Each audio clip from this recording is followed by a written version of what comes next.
guess when you look back at the weekend, did you get out of that what you thought you would, as in terms of every week you want to advance?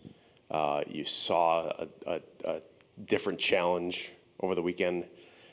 Did you kind of feel like you advanced the way you would like to coming out of that? And getting the wins obviously is great, but getting the experience is big for you, I know. Yeah, I mean, from my vantage point, it met some expectations. I think we talked about last week that of the 6 games, these 2 are going to be the most challenging and expose us. And in some areas, maybe the first 4 games didn't expose us. And for that, we saw that, especially, in Saturday's game, that first 6 or 8 minutes. We were playing a little bit on our heels and weren't moving the puck the way we needed to. But and then both games actually dictated things that I wasn't expecting. And so, that's why we play, because you never know what's going to happen. So both games seemed to go down the path of a lot of penalties, a lot of special teams both ways. But then I saw some really good things where, you're down 5-on-3 going into the third period Sunday. The score's 3-0, but it can flip really quick. And so we got challenged, and how are we going to accept that challenge, going into the third period? And so what I saw there was really good, because there's going to be games as we go through the rest of the season that we're going to be challenged and things aren't going to go our way, and how are we going to respond? And I thought we responded really well. And then, there's parts of the game where I look at it and, I think a lot of coaches were perfectionists. So it's like in golf, I'm looking for the perfect 18 holes, knowing that I'm probably never going to get it, but along the way and down that path, you become better and you get closer to excellence. And so still being early in the season, you're looking for, more consistent, detailed parts of the game that will make us better and harder to play against. And so, long-winded answer, but at the end of the day, we've got footage now. You've got game situations where we can show the players, and then we can go and practice today and work on those things. And the end result is hopefully we become better because of what we experience. And if we did that, then it was a good weekend. Obviously, the outcomes of the games are the most important things, but even in games where you don't play well and you may end up losing, can I take things away from it and become better because of those situations? And that's how, as a coaching staff, we look at it, and then it's our ability to get the players to understand it and teach them and coach them so that the next game they're better in some areas. This week the schedule's a little different where, you got a tournament set up, and I guess I'm just wondering what, the games are presumably the same, but what do you like maybe about, this kind of tournament setup that you got this week that, made you want to do it this year? I don't know if you've done this in at least the last couple of years. You haven't done anything like this, I don't think. No, this is, a first for us, so to me that's exciting. It's a little change. We haven't gone down this path before. You got 4 teams playing for a championship, and so it's a great way in the early part of the season to see, how excited we can get to play in this setting. It's a brand new rink out there, and so I'm excited to see what that looks like, and opportunity, in the first part of the season to play for a championship. So there's meanings, as they always are in a game, but this one's got a little bit more special meaning because teams are vying to get to the championship game, and then try to win it. So I get excited about that thing. And we're not traveling somewhere playing a league game, beating each other up. We actually get to go out and play for something. At the end of the weekend, somebody's going to be really excited and happy because they've won something. On Sunday, you had mentioned moving Lainey up in that power play unit was kind of a part of a no-brainer because she's left-handed. I know in a lot of units you might want, where she had been playing in the other unit, she's in that shooter spot on kind of the opposite side of where you slotted her in on Sunday. Was there, in kind of traditionally, some other teams might put a right-handed shooter in that spot, a left-handed shooter on the other side. Was there any thought to flipping Sims and Laney there? Nope. I mean, like Sims coming downhill with her on the puck on the outside, and then Yeah, you might think about somebody over on that side for Laney in a right-handed position. So, if I've got Ovechkin in the lineup, he's probably going to be standing there, and, I can have KK or Sims feed it over there. So, you look at your personnel. Do we have a right-hander that, can one-time it like Layla can and get into a position where she might be able to do it? Or else you get Laney in position, downhill again. She's coming with the puck downhill, and, can she make that next play? So you sound like a coach, and I like that because we're always thinking about what that puzzle looks like. And so, here goes, Layla out of the puzzle, and, like, who's that piece? And so you put her up there and see what it looks like.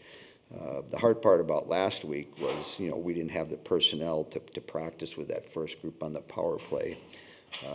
Now, today and tomorrow we'll have that personnel out there, and will we make adjustment? I don't know. We'll have to look at what, Vermont does on their penalty kill and what, we can do to create some scoring opportunities. But I like your thought process. I like that thought process. Right side, left side. It's like, sound like a coach. Do you have any more info on Layla or what you're expecting to, whether she'll? Yeah, she'll be this out. week? She'll be out for a little while here. We dodged some bullets in regards to things could have probably been a lot worse, but not for a lot of our athletes, but a chunk of them. I remember KK when she got hurt. It was really the first time she sustained a serious injury in her career, and that's hard. Anything's hard the first time, especially when it's an injury involved. And, for Layla, it's the same thing. The first time she's really been hurt, that she'll miss some games. So, we got a great support staff. Steph does a great job. Our doctors are outstanding. So, she'll be fine at the end of the day. She'll just miss some time for us. Going back for a second to the tournament setting, you obviously play, other teams in tournament settings on back-to-back days, final face-off, but not necessarily one you're just not so familiar with without an extra day of time off. How does that affect your preparation going into the week and the weekend? Well, you focus on day one and game one, and that's, the next couple of days we focus on Vermont and, look at some things and try to do some things that we can create some opportunities on, very similar to style of what we saw in Maine and what we saw in Bemidji early in the season. So it won't be unfamiliar to us, but, again, you're just thinking about game one, and then similar to what we do in quarterfinal games and NCAA championships, it's a quick turnaround. And so, again, when you get done with game one, and if you're lucky enough to win that game, then, you look at game two and who you're going to play against, and then it's just 4, 5, 6, 8 bullet points that you focus on as the team prepares for that. And like I say, it's early in the season. It's more about what we do and becoming consistent in how we go about playing, and try to play 60 minutes the same way throughout the entire process of it. And, if we're fortunate enough to win against Vermont, then we'll get ready for our game Saturday, depending on who we play. After the game Sunday, you had that group from ice hockey in Harlem out there and skating around with them. Can you get into it, like how you got connected with them and what that was all about? Yeah, Malik, the sort of the executive director of that group, he went through the program when he was younger, and it changed his life. When he was younger, he never envisioned getting a chance to play college hockey, but going through the program and getting exposed and obviously becoming good enough, he got a chance to play at the Division III level. And so a gentleman by the name of Todd Levy has been coming to our fantasy camp in Lake Placid with our Olympic team for a number of years, and he's on the board also. And Malik's been there the last couple of years, and so we've developed a friendship, and it's fascinating for me, especially because these kids, if these gentlemen and their board and that group, haven't been doing what they've been able to do for a long period of time. It's just remarkable how a group of people can get together and help kids, get a chance to play hockey that in your wildest dreams would never get an opportunity to do that. And so they've been doing it for a long time. And, you go back a lot of years and see how many kids that they've affected. I mean, it just puts a big smile on your face. And so, we had talked last spring and the early part of the summer of getting them out here and then getting them exposed. And so most of those kids that were here, if you dig down, never been on an airplane, never stayed in a hotel. And now they get a chance to do that, and then they get a chance to experience 2 games here. Walk around Saturday afternoon and see some of the festivities that we saw with, people tailgating and things like that for the football game. And so we were glad, they were able to do it, but they had to raise money to come here, raise money to get enough airplane tickets, to get a hotel cost. And then I talked to, a reporter yesterday from out there that, I think he either does for the NHL or does for Hockey News. He was part of the program a bunch of years ago, so he saw it firsthand. And so we had a long conversation, and, at the end of the game, we got their they came in the locker room after the game with our players, and we celebrated our victory like we normally do. And they were part of that, so it was fun to see the smiles on their face. Then we got their equipment. And then about 45 minutes later, I went on the ice with them, and we got to skate around, and I put them through, 15, 20, 25 minutes of drills and smiles. And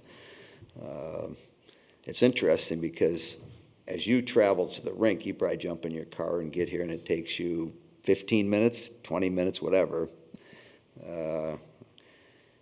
And getting to know them and their background, and their rink in Harlem got shut down during COVID. So now what do? Do you shut the program down? No, they figured out how to rent buses and bus these kids over into Long Island and different rinks in Manhattan to skate. And so you and I get to the rink a lot differently. So one of the girls was 10 years old, and she's got to get on the subway with her hockey bag and her sticks. So now if you're part of the subway and you're looking like, what's this? What are you doing? Where are you going?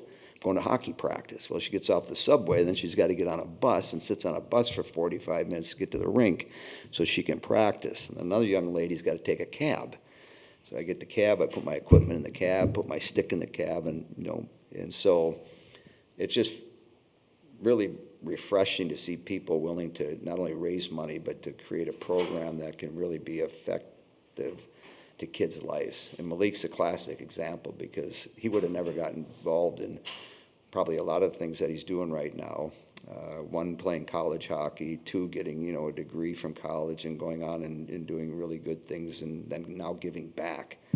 And so it was fun. It was just a little thing that hopefully impacted those kids. And when they got on their plane in Milwaukee yesterday morning, they were just like ecstatic. They were so excited. And as I got off their plane in LaGuardia yesterday, they're walking around, doing this. And so we got to touch our lives in a small way, but hopefully we had a big impact on them. And then for all of them to sit in our video room with Layla's sister, Shayla, their mom, and then talk to each other, And then, Layla and KK talking about how they got to Wisconsin and what their story's all about. But, Layla and Shayla can really relate to them because we look alike. And so here's what I was able to do. Even though I lived in Cleveland, I was able to do this and this, and now I've been in a position here to play at Wisconsin. My sister graduated, got a degree. And so, these girls that are listening to it, hey, one day, not too far off in the distant future, we might be talking about one of them. It was a good day.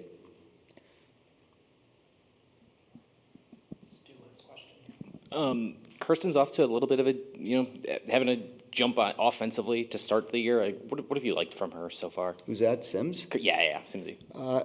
She's really focused in. Obviously with the Olympics coming up and her being, part of that group right now, her attention to detail, her focus, and probably the most important thing, the consistency and the way she's going about day to day. It's very consistent. Her practices have been good. Her energy's good. She just seems to be in a real good space. And I think, obviously with some of the things that happened last year, especially late in the season, she didn't take for granted. She worked hard this summer. And that, the elite athletes, if they want to, play at the elite level, they have to continue to push the bar. And I think she's been able to do that. And so as I've watched her play the first 6 games, it's like it's a really good start for her. And I don't even know how many goals and assists she has. I just like the way she's playing.